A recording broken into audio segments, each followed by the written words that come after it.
For most of your life, you may have been proving yourself to everyone else. Today, we talk about the freeing shift that comes in midlife when you finally get to do it for yourself. Welcome to the Midlife Reinvention Podcast, a podcast helping women in career and life transitions achieve clarity on their next steps so they can transform uncertainty into an energizing next chapter. I'm your host, Kavita Ahuja, and the founder of It's My Time Now Coaching. If you're wondering what's next in your career or life, you are in the right place. Through solo and guest episodes, you'll gain practical tips, tools, and inspiration to help you uncover blocks, gain confidence, and be, do, and have what you want. I rediscovered myself after the age of 50, and I know you can too. It's my time now to help you do just that. I'm so excited you're here. Let's dive in. Welcome back to the Midlife Reinvention Podcast. It's your coach, Kavita, with your Thursday check-in. On Monday, in episode 326, I walked you through my own ikigai and how it is still evolving even now. And there was one idea in there I want to slow down with you on today because I think a great many of you are standing right in the middle of it. It was something I touched on when I talked about my values, the shift from proving to something else. And I want it to be really clear about what I mean because it is easy to get this wrong. For many, for most of our lives, we may have been trying to prove ourselves. We're proving we can get the grades, land the job, earn the title, raise the children well, hold the whole thing together. And that proving is not a bad thing at all. It builds a life. It builds real skills and confidence. And I wouldn't trade those decades for anything. But here's the thing I want you to notice. For so much of that time, the proving was pointed outward. We were proving ourselves to others, to our parents and the expectations they raised us with, to our employers, to our families, to a whole world that seems to be watching and keeping score. So much of what we chased because somewhere along the way, we absorbed the idea that we had to earn our place, that we had to show them that we were good enough.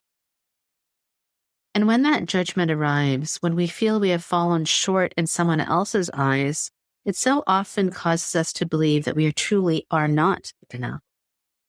And that is the moment the inner critic takes over. The voice that tells us that we're behind or that we're not good enough, that we should have been further along by now. That voice was almost never ours to begin with. It was the voice of everyone else we were trying to prove ourselves to.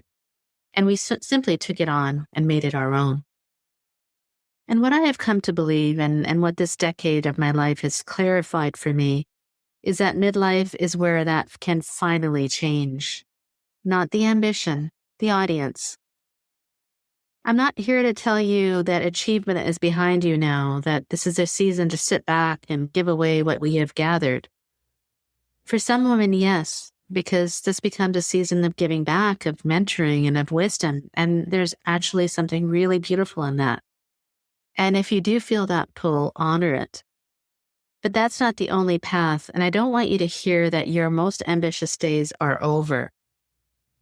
For a great many women, midlife is exactly when the biggest dreams finally come out. The business, the book, the degree, the thing you never dared. I'm building a whole new chapter myself right now, so I'm certainly not telling you to wind down.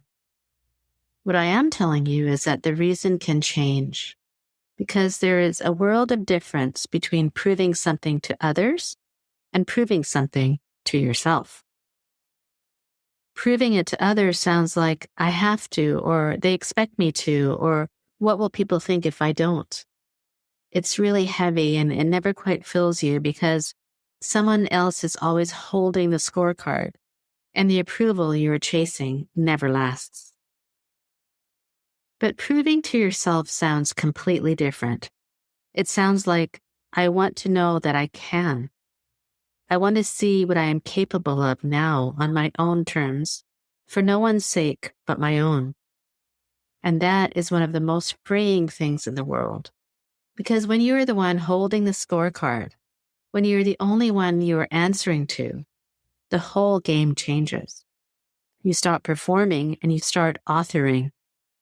You're not trying to earn your place anymore. You already have it. Now you're simply asking, what do I actually want to build with it? I told you on Monday about a stage in my own heritage in my Hindu tradition called Vanaprashta, a turning the second half of life towards wisdom and giving back. And that is real, and for some of you, it will resonate deeply. But even that, I think, is really about the same shift. It is about no longer living for the approval of the world and beginning to live from what genuinely matters to you. Whether that leads you towards giving back or towards the boldest goal of your life or both at once, the freedom is the same. You're finally doing it for you. So here is your check-in this week, and it's a simple one. Think of something you are pursuing right now or something you have been afraid to pursue. And ask yourself one honest question. Who am I really doing this for? Am I still trying to prove something to someone who is watching, or whose voice is in my head? Or is this genuinely for me because I want to know that I can? And if it is the first, sit with this. What would it look like to want it for yourself instead? Because the goal might not change at all, but the way it feels to pursue it will change completely.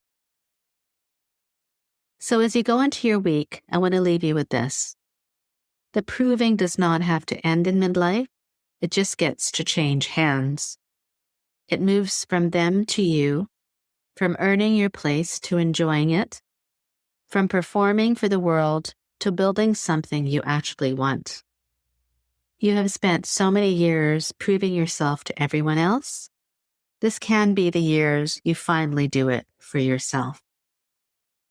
And if you would like to see where your own strengths, passions, values, and contribution are pointing to now, at this exact stage of your life, that is what my new Ikigai Clarity Assessment is there for. It's free and it just takes a few minutes, and it will show you honestly which parts of you are thriving right now and which ones are quietly waiting for you.